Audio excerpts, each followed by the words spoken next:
Help you adjust video fade in Capcut Mobile completely for free tutorial. If this helped, drop a like, share the video, and subscribe for more. 1. Click and select your video clip on the timeline, then go down and scroll all the way to the right till you see the option which says Filters. Underneath Filters, go to the top left hand screen and click Adjust.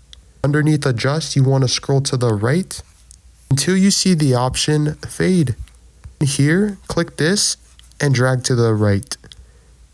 As you can see, it's adding a fade effect to the video clip.